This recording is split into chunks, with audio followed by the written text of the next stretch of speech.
이스라엘 민족이 애굽을 탈출하려면 바로 왕의 허락을 받아야 됩니다. 당시 이스라엘 민족은 애굽 바로 왕의 노예 신분입니다. 노예는 품삯을 주지 않습니다. 당시 노예 신분인 이스라엘은 20세가 넘은 남자만 60만 명입니다. 하루 일당을 20만 원으로 계산해요. 그러면 하루에 1200억입니다.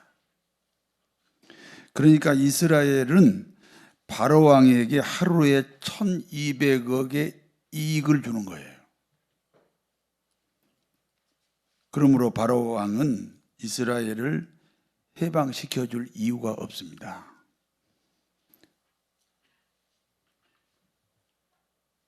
그러니까 이스라엘이 해방되려면 바로 왕이 항복해야죠. 바로 왕을 항복시키기 위해서 하나님이 애굽 땅에 10가지 재앙을 내립니다. 첫 번째는 물이 피로 변해버립니다. 두 번째는 개구리 떼가 온 천지를 덮어버립니다. 세 번째는 티끌이 이가 됩니다. 우리 젊은 사람들은 이가 뭔지 모르지만 이가 아주 무섭습니다. 네 번째는 파리떼가 온 세상에 가득합니다. 다섯 번째는 가축이 전염병이 돌았습니다.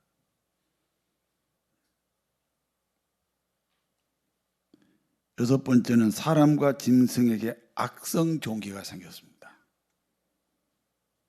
일곱 번째는 우박이 내려 농사를 망쳤습니다. 여덟 번째는 메뚜기 떼로 인해 큰 흉년이 들었습니다. 아홉 번째는 흑암이 온 세상을 지배합니다. 열 번째는 사람과 짐승의 첫 새끼가 죽습니다. 하나님께서 바로왕을 항복시키기 위해서 10가지 재앙을 내리신 겁니다. 이 재앙에 대해서 세상 사람들은 자연현상이라고 해석하고 우리 그리스도인들은 하나님의 메시지로 고백합니다. 우리에게는 코로나 바이러스라는 재앙이 찾아왔습니다. 불신자는 자연과학으로 풀고 우리 기독교인은 하나님의 경고 메시지로 받아야 합니다. 이 코로나 사태가요 1년만 지속이 되면 나라가 망합니다. 세계가 망합니다. 핵폭탄 아무 소용없습니다. 하나님이 막아주셔야 됩니다. 하나님이 막아주시려면 예배를 살려야 됩니다. 근데 지금 국가에서는 예배를 자꾸 차단시키려고 하잖아요.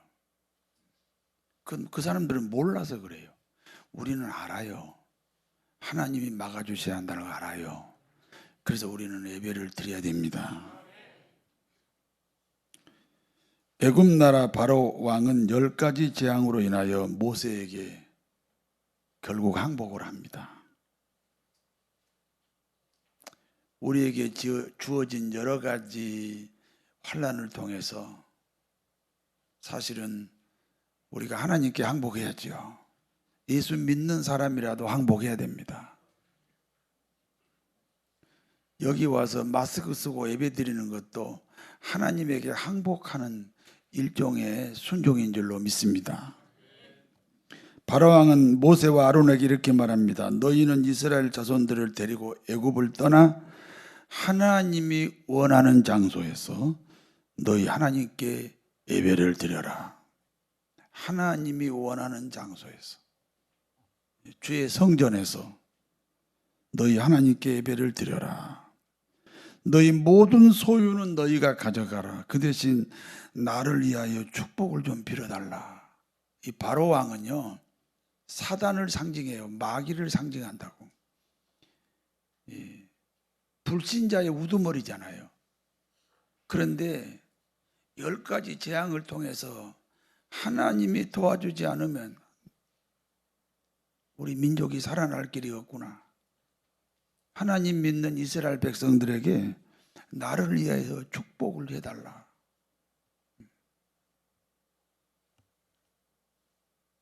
한 민족의 지도자에게는 최소한 이 정도의 지혜는 있어야 할 줄로 믿습니다. 여러분, 지식하고 지혜가 어떻게 다른 줄 아세요? 지식은 배워서 아는 것이 지식이요. 지혜는 배우지 않아도 알아야 될 것이 지혜입니다. 불신자가 언제 하나님을 배웠습니까? 그런데 하나님이 지키신다는 이 지혜가 있잖아요.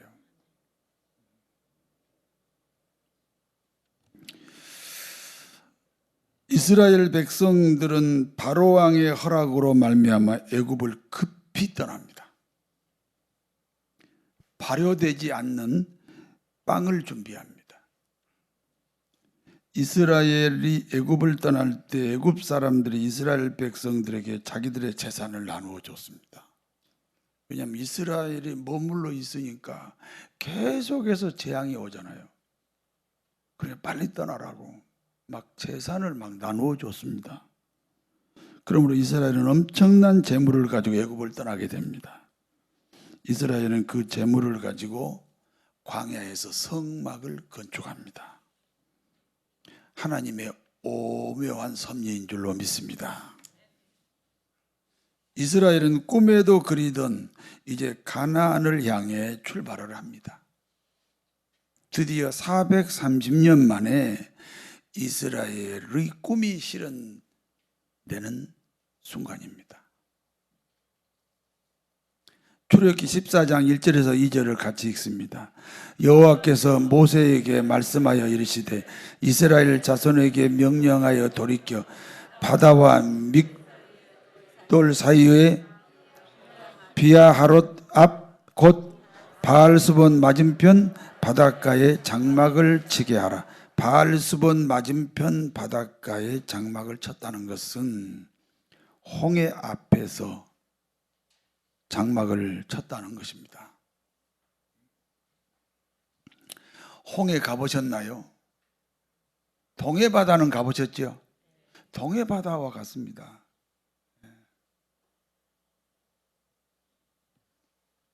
서해바다는 앞에 섬들이 많아가지고 실감이 안 나요.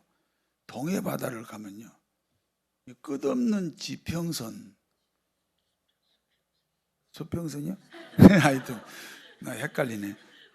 그런 망망대해가 홍해입니다. 그 앞에 이스라엘 백성들이 장막을 쳤습니다. 그와 같은 때에 바로 왕은 이스라엘이 애굽을 떠나도 된다는 결정을 갑자기 취소합니다.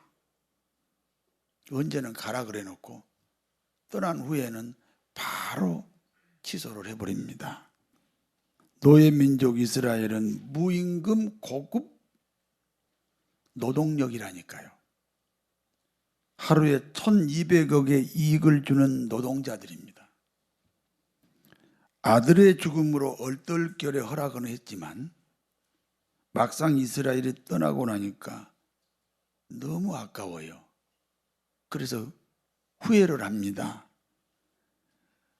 그러므로 특수부대를 이끌고 이스라엘을 추격합니다. 애굽 군대는 이스라엘을 잡아가기 위해서 맹렬히 지금 추격해 오고 있습니다. 요즘으로 말하면 탱크 부대를 동원해가지고 바로 왕이 직접 진두지휘하고 지금 이스라엘 백성들을 다시 잡아가려고 추격을 합니다. 이스라엘 입장에서는 진퇴양난입니다. 뒤에는 애국 군대가 쫓아오고요, 앞에는 시커먼 홍해바다입니다. 이스라엘 회중이 두려워서 기도합니다. 두려움이 있다는 것은 믿음의 기도가 아닙니다. 여러분, 코로나를 속히 종식시켜 달라고 하나님께 기도하십시오. 근데 두려움으로 기도하면요, 기도가 아니에요. 코로나를 다스리는 마음으로, 코로나에게 명령하는 마음으로, 코로나를 종식시켜 달라고 하나님께 기도해야 됩니다. 하나님이 받으시는 기도는 믿음의 기도입니다. 그리고 지도자 모세를 원망합니다. 430년 출애굽을 위해서 430년 동안 기도했던 사람들입니다. 하나님이 이스라엘 소원대로 모세를 세워서 그 기도에 응답하고 있습니다. 그런데 막상 위기가 오니까 지도자를 원망합니다. 그리고 애굽으로 돌아가자고 충동질을 합니다. 과거지향주의입니다. 과거지향주의는 노예의 기질입니다. 사람은요, 두 종류가 있어요. 어떤 사람은 미래지향주의죠. 어떤 사람은 과거지향주의. 이 과거지향주의는 노예 기질이거든요. 여러분이 노예는 아니에요. 그런데 과거지향주의는 노예 기질을 가지고 있어요. 절대로 성공할 수 없어요. 성공해도 다 놓쳐버려요. 이스라엘 백성들은 430년 동안 노예 생활을 했기 때문에 이 기질이 남아있어요. 위기가 오니까 두려워하고, 위기가 오니까 지도자를 원망하고, 과거로 돌아가자고 합니다. 이제는 모세가 위기입니다.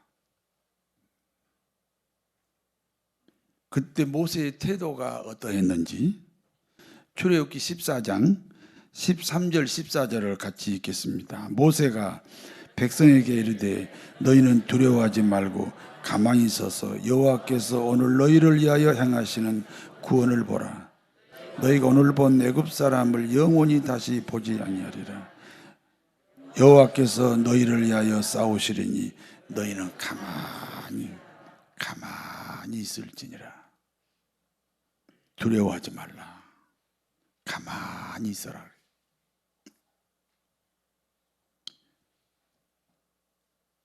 우리가 하면 하나님이 안 하십니다.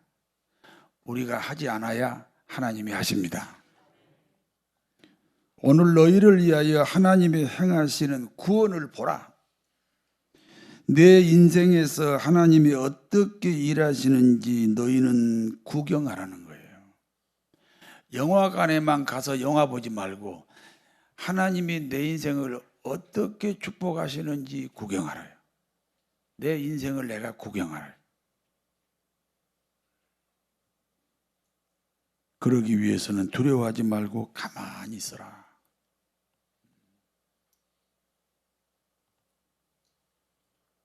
여러분의 인생을 여러분이 구경하세요. 얼마나 재밌어요. 아, 하나님이 이렇게 하셨구나. 하나님이 이렇게 축복하셨구나. 이렇게 도우셨구나. 이렇게 울타리가 되셨구나. 그러기 위해서 가만히 있어야 됩니다. 하나님은 모세를 사용하셔서 이스라엘을 구원하셨습니다. 모세는 하나님 말씀에 순종하여 손에 든 지팡이를 바다로 향했습니다. 하나님은 이스라엘과 애굽 군대 사이에 흑암을 만들어 주셨어요. 그러니까 애굽 군대가 이스라엘 진영으로 들어오지 못합니다. 하나님이 울타리가 되셨습니다. 그런 사이에 밤새 동풍이 불어요. 바다가 좌우로 갈라집니다. 물벽이 생겼습니다. 가운데 큰 도로가 만들어졌고 이스라엘 백성들은 그 도로를 육지처럼 건너가게 됩니다. 속으로 놀라십니까? 안 놀라십니까? 뭐 좋아요. 저 혼자라도 놀라겠습니다. 그 수평선인 바다가 둘로 갈라지고 거기에 고속도로가 생겼다고요. 그리고 그 고속도로로 이스라엘 백성들이 지금 건너갑니다. 뒤늦게 쫓아온 애굽 군대가 이스라엘 백성들을 따라 바다 가운데 고속도로로 들어왔습니다. 이스라엘이 홍해에 생긴 고속도로를 이용하여 무사히 광야로 넘어왔습니다.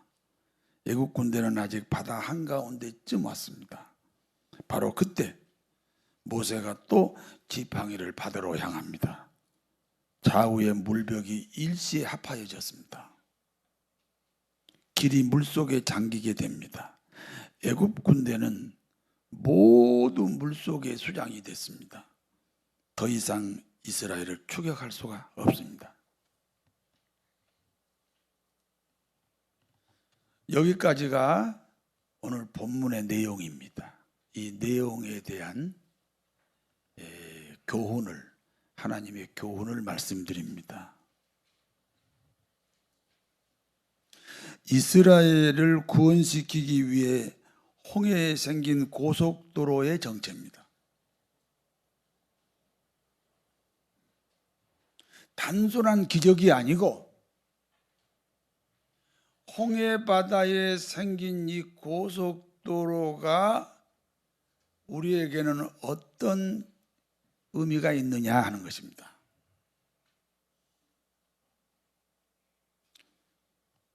모든 사람은 불신자로 태어납니다. 부모가 그리스도인이라고 해도 그 자녀는 비그리스도인으로 태어납니다. 제가 우리 아들한테 물어봤습니다.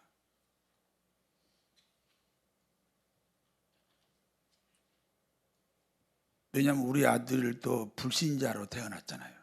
목사의 아들이지만 불신자로 태어났어요. 그래서 내가 물어봤어요. 구원받았냐? 그렇게 안 물어봤어요.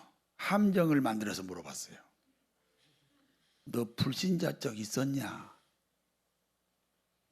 여러분, 불신자 적이 있어야 지금 신자예요.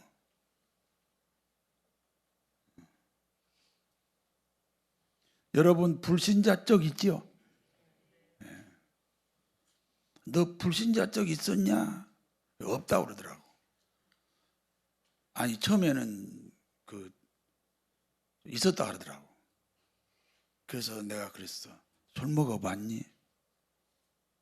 목사 아들이 술 먹어봤니? 내가 물어봤어요. 한 번 먹어봤다 하더라고. 절대 비밀로 해주세요. 지금은 전도사거든요. 여러분, 불신자 적이 있어야 지금 신자입니다. 그게 무슨 얘기냐? 모든 사람은 태어날 때 죄인으로 태어나요. 불신자로 태어나요. 교회 생활을 통해서 기독교인이 되는 것 아닙니다. 한 50년 교회 다니면 구원받았나요? 3대, 5대 신앙이니까 구원받았나요? 신학대학을 졸업했으니까 구원받았나요?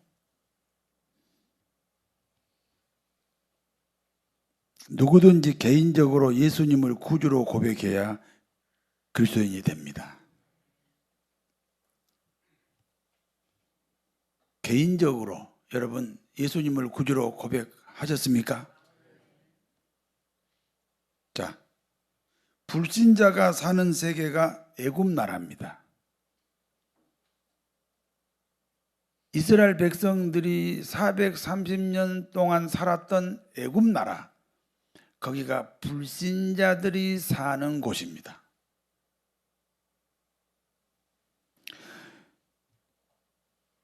요한복음 12장 31절에 예수님은 애굽의 바로 왕을 세상 임금이라고 했습니다. 요한 1서 3장 8절에는 세상 임금을 사단, 마귀라고,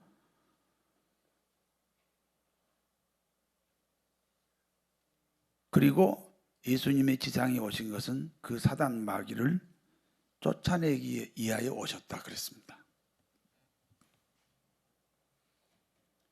그리스도인이 사는 나라를 가리켜 광야 또는 가나안이라고 합니다.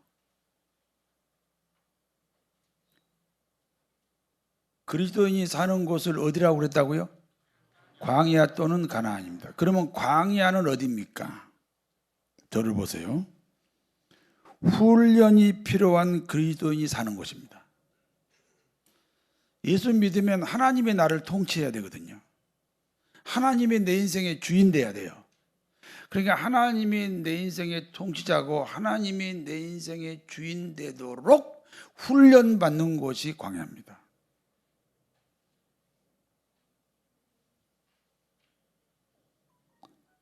가나안은 훈련이 끝나고 축복의 대상들이 사는 곳입니다.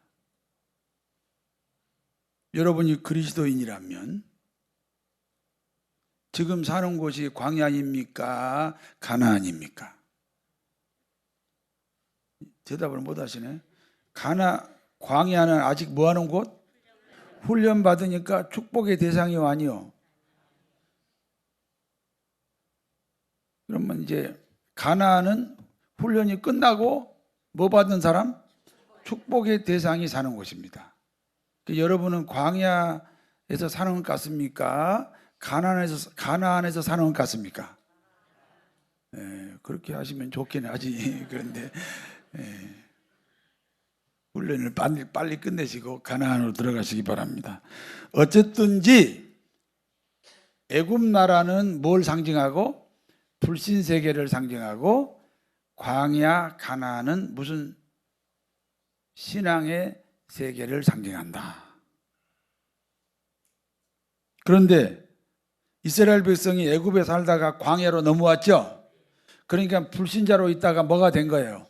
신자가 된 거지요. 그런데 어디를 지나왔습니까? 홍해 바다의 길을 지나왔습니다.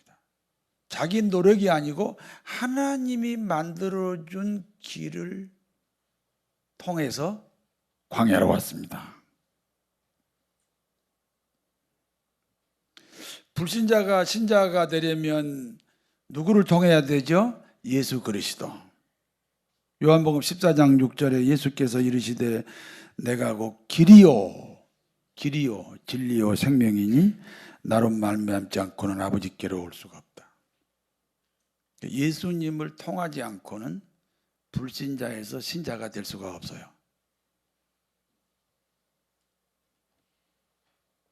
반드시 누구를 통해야만 불신자에서 신자가 돼요?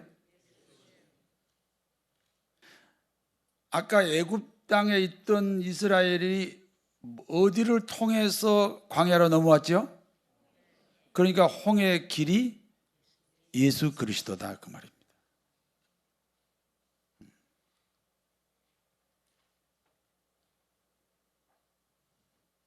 그런데 홍해의 길이 예수 그리스도다 이런 고백이 이게 성령의 역사라는 거예요.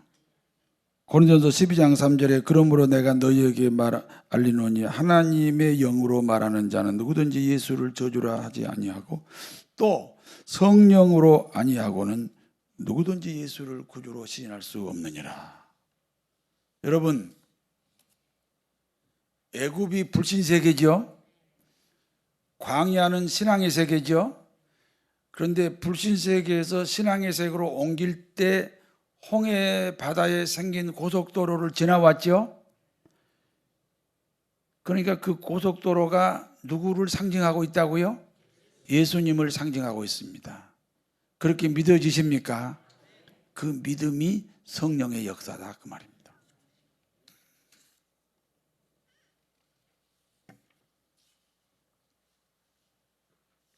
이스라엘 백성들이 애굽에서 보낸 마지막 밤에 그 양을 잡아서 고기를 먹었잖아요. 그리고 그 양의 피를 문설주와 문인방에 발랐어요. 우리로 말하면 그 마당 그 대문간에 바르고 안방문에 발랐어요. 이스라엘이 먹고 그 피를 바른 양이 예수님이에요. 그러니까 그 양고기 먹고 그 양의 피를 바른 사람만 홍해를 건넌 거예요.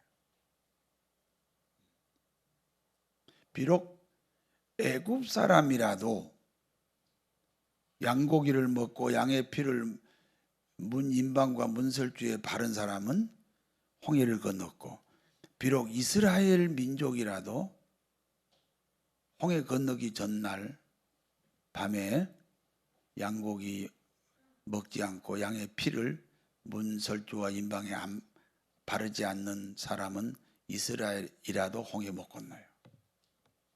예수 믿는 사람이 건너는 곳이다.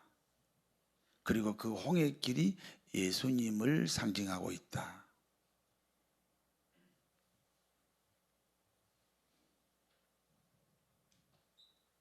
이스라엘 백성들처럼 애굽 땅에서 태어났으나, 불신자로 태어났으나 홍해 고속도로를 건너 광야로 넘어왔다는 간증이 있어야 구원받은 그리스도인입니다. 이 간증을 다 소유하시게 되기를 다시 한번 부탁합니다. 두 번째입니다. 이스라엘 백성들을 무사히 광야로 건너게 하고 애굽 군대와 함께 그 길이 물속에 잠겨버렸다 그랬지요. 애굽 군대와 함께 물속에 잠겨버린 홍해 고속도로의 정체는 무엇입니까? 홍해 길이 예수님인 것은 이해가 됐습니다. 그런데 애굽 군대와 함께 물속에 수장돼 버린 그 길, 지금도 물속에 수장되어 있습니다. 그 길의 정체입니다. 홍해 길이 예수 그리스도면 물속에 수장된 고속도로는, 따라서 십자가에 죽은 예수 그리스도입니다. 로마서 3장 23절에 모든 사람이 죄인입니다. 로마서 6장 23절에 죄의 값은 사망입니다. 로마서 5장 8절에 예수님은 그 사람들의 죄값으로 십자가에 죽으셨습니다. 요한복음 1장 12절에 그 예수님을 우리가 마음에 영접합니다. 내 인생으로 받아들입니다.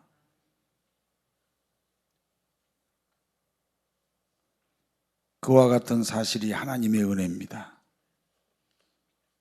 에베소서 2장 8절입니다. 같이 읽습니다. 너희는 그 은혜를 인하여 믿음으로 말미암아 구원을 받았으니 이것은 너희에게 난 것이 아니요 하나님의 선물이라. 예수님이 홍해의 길이 되시고 또 이스라엘을 괴롭히는 애국 군대와 함께 물속에 잠겨버린, 수장돼 버린 그 길이 십자가에 우리를 괴롭히는 모든 사탄 마귀의 세력과 함께 십자가에 죽어버린 예수님입니다. 그 예수님이 2000년 전에 코로나와 함께 죽으셨습니다. 믿습니까? 모든 저주, 우리에게 쫓아오고 우리를 괴롭히려고 우는 사자와 같이 두루 삼킬 자를 찾아 헤매는 모든 세력과 함께 십자가에 함께 죽으셨습니다. 이게 은혜잖아요. 그 은혜를 믿음도 하나님의 선물입니다. 그러므로 내가 구원받는 일에 내가 해야 할 일이 아무것도 없습니다.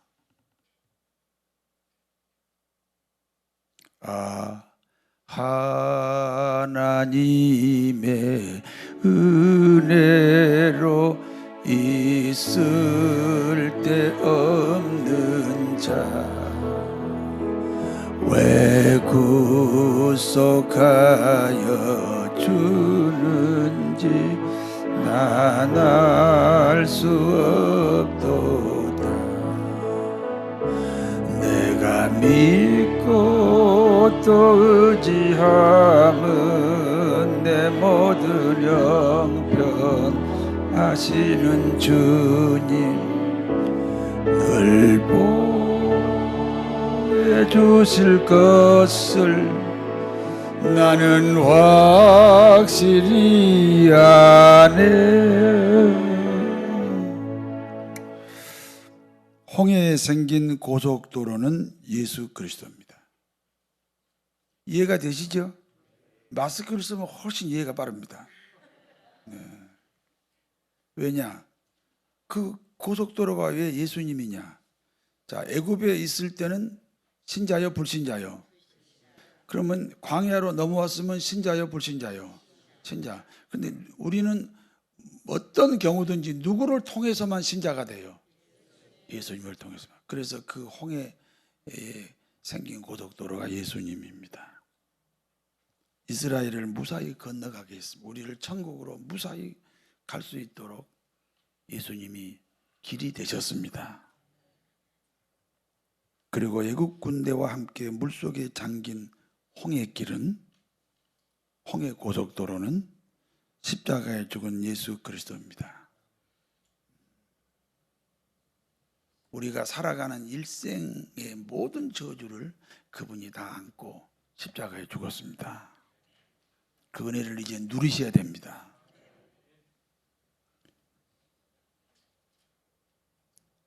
아버지가 부자인데 아들이 거지로 살면 되겠습니까?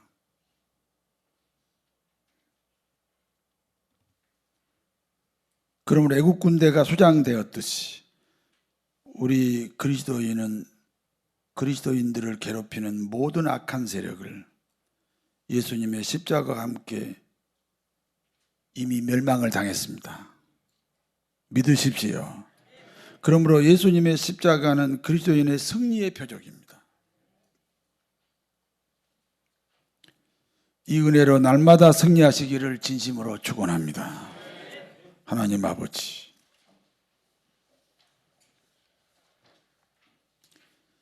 주님께서 하나님이시지만 인간으로 오셔서 십자가에 죽으심으로 내 생애의 모든 저주를 대신 담당하셨습니다. 이제 주님의 그 놀라운 사랑을 우리가 누릴 수 있도록, 이 코로나 사태로 불안한 이 시대에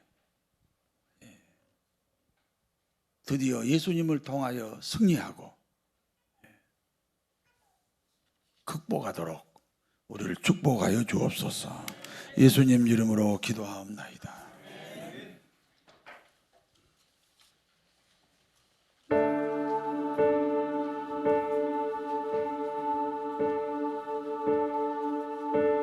When I am down and all my soul so weary,